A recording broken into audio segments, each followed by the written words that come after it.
একদিন এক মহিলা হঠাৎ খবর দেখল সবচেয়ে ধনী পরিবারের ছেলে প্লেন দুর্ঘটনায় মারা গেছে। সঙ্গে সঙ্গে তার মাথায় টাকা রোজগারের এক ফন্দি এলো। সে ভাবল নিজেকে ওই ছেলের বাগদত্তা বলে পরিচয় দেবে। কিছুদিন পর সেই মহিলা নকল প্রেগনেন্ট পেট বেঁধে ছেলের অন্ত্যেষ্টিক্রিয়ায় হাজির হলো। সবার সামনে ঘোষণা দিল সে ওই ছেলের সন্তানের মা হতে চলেছে। ধনী পরিবারের বৃদ্ধা মালকিন তার অভিনয়কে এতটাই বাস্তব মনে করলেন যে তিনি তাকে সত্যিই পুত্রবধূ হিসেবে মেনে নিলেন, কারণ মৃত ছেলের লাশ কবরে থেকে তুলেও তো সত্যি প্রমাণ করা সম্ভব নয়। মহিলা ভেবেছিল এবার তার জীবন নিশ্চিন্তে কেটে যাবে, কিন্তু 5 বছর পর হঠাৎ এক দাসী আনন্দে ছুটে এসে জানালো, মালিক আসলে 5 বছর আগে প্লেন দুর্ঘটনায় মারা যাননি, তিনি জীবিত আছেন এবং বাড়ি ফিরে আসছেন। এটা শুনে মহিলা ভয়ে কাঁপতে লাগলো। মনে হলো এবার তার আসল পর্দা ফাঁস হয়ে যাবে। দরজার দিকে দাস ইঙ্গিত করলো এবং মালিক সত্যিই ফিরে এলো। মা ছুটে গিয়ে ছেলেকে বুকে জড়িয়ে ধরলেন, কিন্তু তিনি কল্পনাও করেননি যে 5 বছরে তার রূপবান ছেলে এতটা বদলে যাবে। তার সামনে দাঁড়ানো ছেলে ছিল কালো হয়ে যাওয়া, ক্লান্ত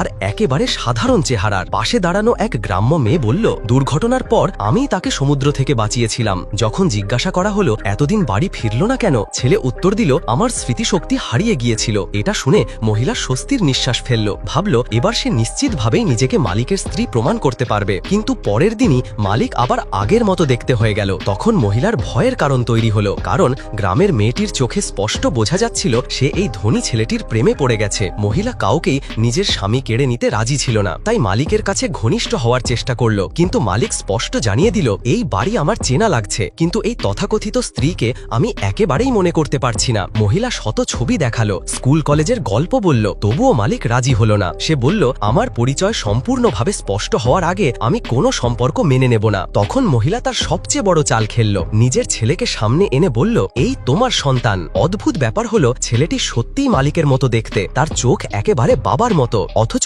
এই সন্তানের আসলে মালিকের সঙ্গে কোনো রক্তের সম্পর্ক থাকার কথা নয়। তবুও ছেলেটিকে দেখেই মালিকের ভেতরে এক অদ্ভুত আপনজনের টান জেগে উঠল।